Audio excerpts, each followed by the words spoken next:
दोस्तों आज की इस वीडियो के अंदर मैं आपको दिखाऊंगा कि सिप्रोकेट पे कोई भी अगर आपका डोमेस्टिक और इंटरनेशनल जो ऑर्डर होता है अगर वो मिसप्लेस हो जाता है तो मिसप्लेस होने के साथ ही उसका जो अमाउंट का सेटलमेंट होता है सिप्रोकेट किस तरह से करता है और क्या उसका प्रोसेस रहता है वो सारी चीज़ मैं आपको इस वीडियो के अंदर एक्सप्लेन करूंगा।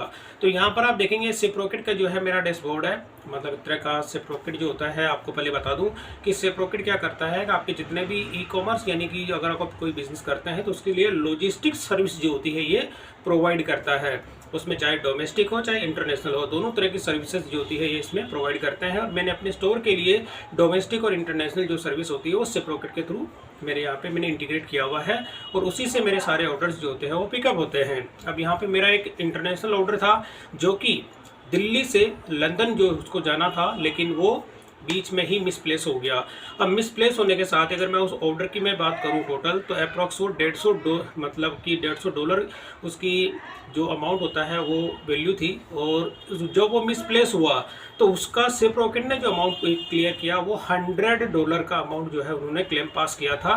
और वो क्लेम पास करने पर यहाँ पर आप देखेंगे मेरे वॉलेट के अंदर 8,500 रुपये आप देख रहे हैं। तो ये वाला जो अमाउंट होता है आपके सिप्रोकेट की जो कंडीशन है, मतलब जो क्राइटेरिया है कि कोई भी शिपमेंट अगर आपका लॉस्ट होता है तो उसका जो क्लेम अमाउंट होता है वो आपके वॉलेट के अंदर वो ट्रांसफ़र करता है, ना कि आपके बैंक अकाउंट के अंदर। पहला क्राइटेरिया मैं आपको बता देता हूँ, जो कि मेरे को तो ये इसका जो क्राइटेरिया है ये मेरे को तो पसंद नहीं आया, क्योंकि इस तरह के जो सर्विस होती है ये अगर डायरेक्ट मैंने इनको बोला था कि मुझे क्लेम का अमाउंट जो होता है मेरे बैंक अकाउंट में चाहिए, तो उनका यही कहना था कि जब आप अपना सिप्रोकेट का अकाउंट जब क्लोज करते हैं तभी आपको ये अमाउंट आप अपने बैंक अकाउंट में ले सकते हैं। तो ये तो क्राइटेरिया मतलब आपको किस तरह का लगा ये चीज़ आप मुझे कमेंट सेक्शन में बताएं। लेकिन इस तरह का जो सिनेरियो है इसका सिप्रोकेट का वो काफ़ी गलत है सेलर्स के लिए।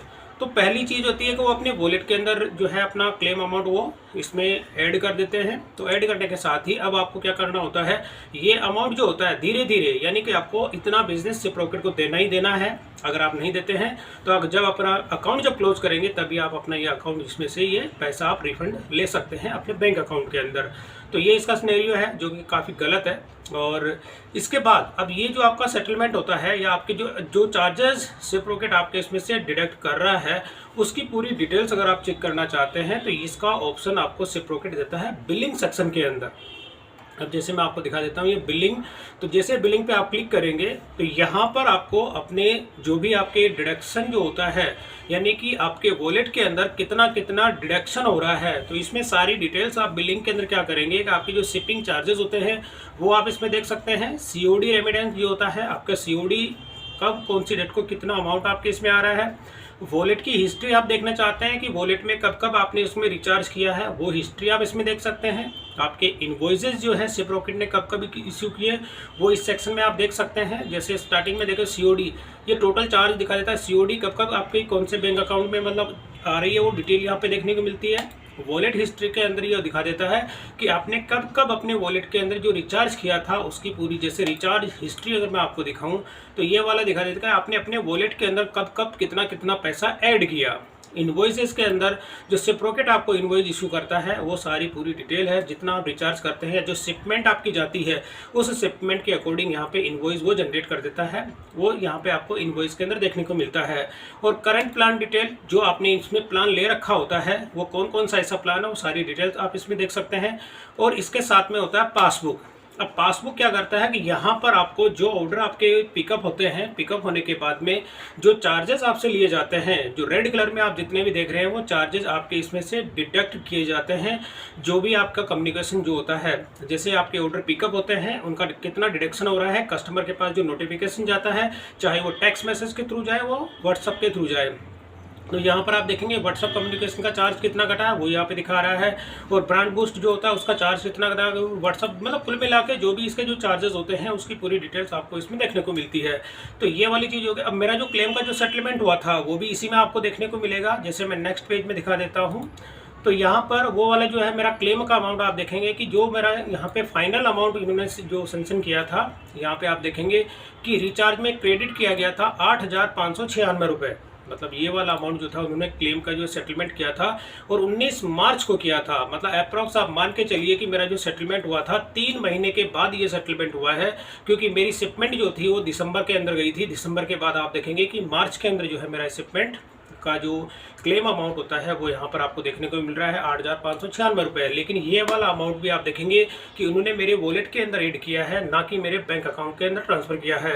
तो यहाँ पर इतने का जब होता है कि मैं आपको ये बता दूँ कि जो क्लेम का अमाउंट जो सेटलमेंट इन्होंने वॉलेट में किया है, वॉलेट में करने का मतलब ये होता है कि आप अपना बिजनेस इनको देना, मतलब इतने अमाउंट का जब आप इतने शिपमेंट आप इसमें से जाएगी, जाने पर ये अमाउंट धीरे धीरे जो उसमें से कम होता जाएगा। लेकिन इस अमाउंट को जो है आप डायरेक्ट बैंक अकाउंट में ट्रांसफ़र नहीं कर सकते। तो इनका क्राइटेरिया है अकाउंट क्लोज करोगे तभी अपने बैंक अकाउंट के अंदर ट्रांसफ़र करेंगे। तो यहाँ पर आप देखेंगे कि मेरा जो शिपमेंट था उसका AWB नंबर यहाँ पर मेंशन किया है, और यहाँ पर ये वाला जो आप देखेंगे 8,596 रुपये जो है इन्होंने ये सेंशन किया है 19 मार्च को। तो दोस्तों कहने का मतलब ये है कि सिप्रोकेट पे चाहे आपका डोमेस्टिक हो चाहे इंटरनेशनल हो, अगर शिपमेंट आपकी लॉस्ट हो जाती है तो उसका जो क्लेम का अमाउंट होता है वो आपके वॉलेट में आता है, ना कि आपके बैंक अकाउंट के अंदर। तो ये मैंने सारा प्रोसेस आप लोगों को बता दिया।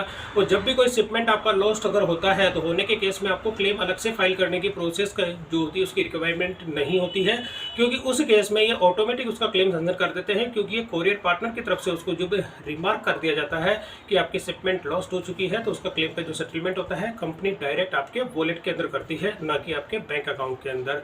तो दोस्तों ये था डोमेस्टिक और इंटरनेशनल जो ऑर्डर्स अगर आपके जाते हैं तो उसमें मैं आपसे यही रिकमेंड करूँगा कि जितना मैक्सिमम वैल्यू हो सके आप अपने ऑर्डर्स की जो होती है उसके अंदर आप वैल्यू जो ऐड करें, और ऐड करने के साथ ही हो सकते हैं जहां पर उसमें इंश्योरेंस आप जरूर करवा लें अपने जो भी पैकेट्स होते हैं उनका, चाहे थर्ड पार्टी से क्यों ना करवाना पड़े।